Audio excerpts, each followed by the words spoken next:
heard your cries, Guggen Nation, but too much of a good thing is bad for your health. So we're only doing this once a week. Buckle up, baby. It's time for E.T.N.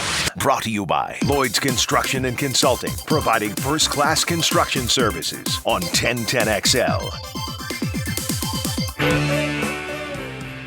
All right, let's get it going, ladies and gentlemen, right now with E.T.N. This is a bit that was just ripped right from us by ESPN when they came to town for the Super Bowl. Who so many years ago, millions you looked off up a month later, and they've started the very exact thing that we were doing right here in little old Jacksonville. Yeah. So we've taken the music back and reinvented it for it at least once a week. And we call it ETN. Steve will be our guest Guggen judge Esteban. today. Hello, Steve. Hello. Good morning. Morning, guys. How are Thanks you? for having me on. Thank you. Awesome, brother. Good. Looking forward to being a judge. Yes, Nice. sir. Looking It's forward to having you. A lot you. of responsibility. Beef, what are you giving Steve for his efforts? Well, Steve, Oh. being a true desperado. Ah. Mrs. P has on me to go to is there some BG something this weekend? Yes, I'm doing that. Are you really?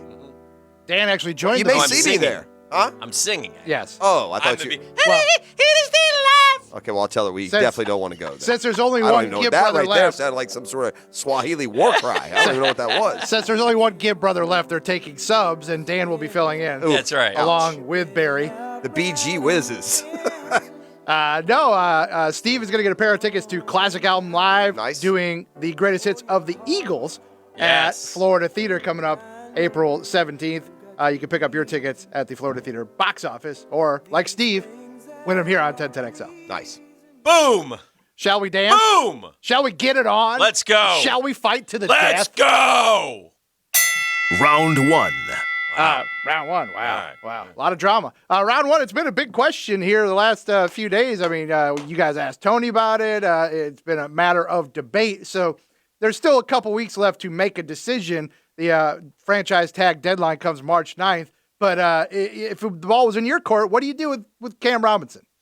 I think it's clear cut for me. I've thought about it at length and discussed it and stood by my conviction. And I'm not giving him a deal because I want to be, I'm not sure that he's the answer at left tackle. And I've had 5 years of watching him at left tackle.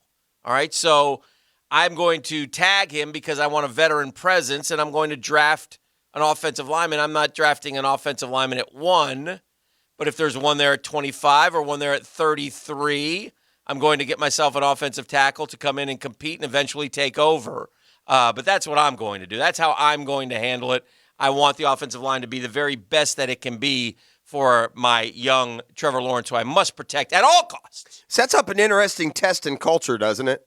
Hadn't gone real well when the Jags have had one plan for either tagging an athlete or signing him long-term. If said athlete doesn't agree with the direction the Jaguars have gone, then they've just taken their backpack and gone home, right?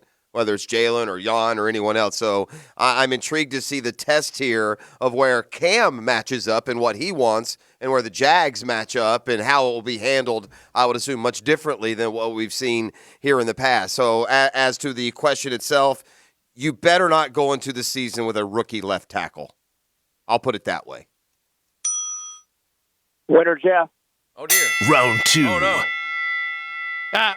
Round two, guys. Speaking of the NFL and decisions coming, there's been a little bit of, it seems like a little bit of posturing out of Pittsburgh as it comes to their relations with their quarterback, seemingly mostly financial, but Kevin Colbert has been non-committal about whether Ben Roethlisberger will be their quarterback moving forward. What are the odds that there may be a messy divorce coming before the 2021 season kicks off? I don't think they're very high. I think this is all just posturing by the Pittsburgh Steelers to make sure Ben Roethlisberger knows he needs to play for $12 million this year. You want to have a nice swan song. You want to leave this franchise as spectacularly as you came into it. Let's cap a great, wonderful career with Ben's last, dance, but it damn sure can't be for $40 million. Yeah, I would agree with you, except for the fact that Ben basically came out and said that beforehand. So it's not like he's changed his tune. Ben came out after the season and said, look, I want to go one more year. I want to play for Pittsburgh. I'll play for free if I have to. Money is not an issue. Basically, he knew the situation. So then why after that does the GM come out and say these words? It seems to me like we may be thinking because of the cap ramifications and such, it might be time to move on now rather than in one more year. Winner Dan. Round 3. I'm on the board. You did it, man. I knew you could do it, and you did it. 15 minutes excessive celebration. What? Is that excessive? Flag. I just said I'm on the board. Giving them the business. Struck my nerve. Round 3, whether you agree with this report or not as being 100% factual, there was a report on CBS Sports that Facts are just a part of the dynamic these you days, are fake Steve. news. Thank you. That 1/3 of NFL teams have called the Seahawks about Russell Wilson. I don't think any of you think he would be moving, but if you were inclined to move Russell Wilson, what would it take to get Russell Wilson out of Seattle? Jeff, can we role play for just a second? Can you call me? I'm Seattle and ask me about you're the Jets. Ring. Hello. Hey, Seattle, this is the Jets. Hey, Jets, how are you? Yeah, I'm just curious. I'd kind of like to get Russell Wilson. So. Hello? You're breaking up. Hello?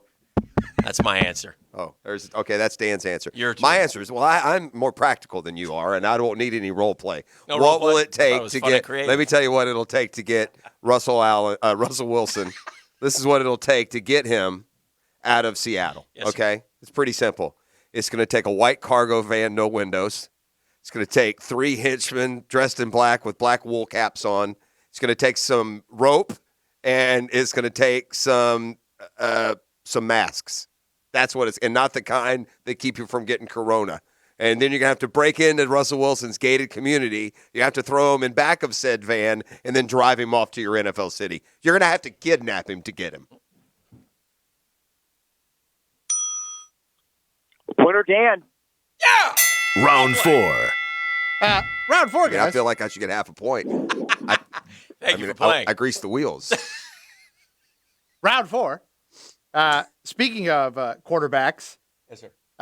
yesterday Cam Newton said he would like another chance in New England. He was not very good there, and there's reports that New England is calling about any and every veteran quarterback who is available via trade. Obviously, not sure what resources they're serving up, but if you were inclined, would you want Cam Newton back at any cost, or would you prefer to roll the dice on a Sam Darnold, a Jimmy Garoppolo in a trade? With the assets you'd have to give up to acquire them. This Cam thing, it reminds me of this dilemma that all of us guys get to put in by our wives or our girlfriends when they come in wearing something hideous and say, how do I look? I mean, what do? If you're the Patriots, Cam just came to you and said, do I look fat? And you said, oh, boy, do you. No. Yeah, we're not wearing that. And I'm not bringing Cam back. Cam, I just checked the stat sheet. You had more interceptions than touchdown passes. You didn't even average 1 a game. We're going to go in another direction. Yeah, I'm hanging up on Cam. I'm not interested in Cam.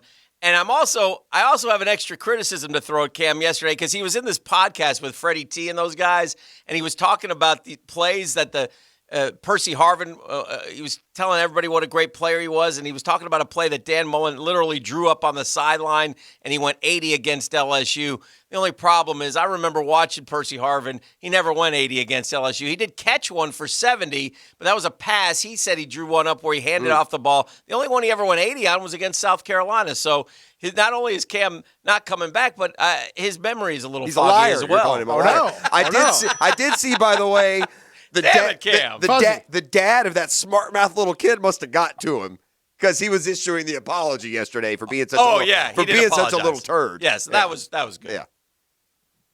Winner Dan. Yeah! That's what I'm talking about, Jeffrey! I don't know what to tell Let's you. drink! Yeah. Woo! Steve Thank got you, Steve. Esteban, El Steve got Stevo. confused. Remember the story of the guy with a .77? Yeah. That was Steve. What? Yeah. Oh, no. Why are you being so mean to Steve Steve? is drunk. He did a heck of a job. I'm not being mean. I'm just alerting the authorities he's out and about. Steve, Drill drunk driver alert. Let's Steve, go! be on the lookout for someone named Steve. You who leave Steve alone. clearly doesn't understand what He a more valid understands. opinion sounds like. He's a great man, and he's a winner. Son of a Steve. Let's all drink. Yeah.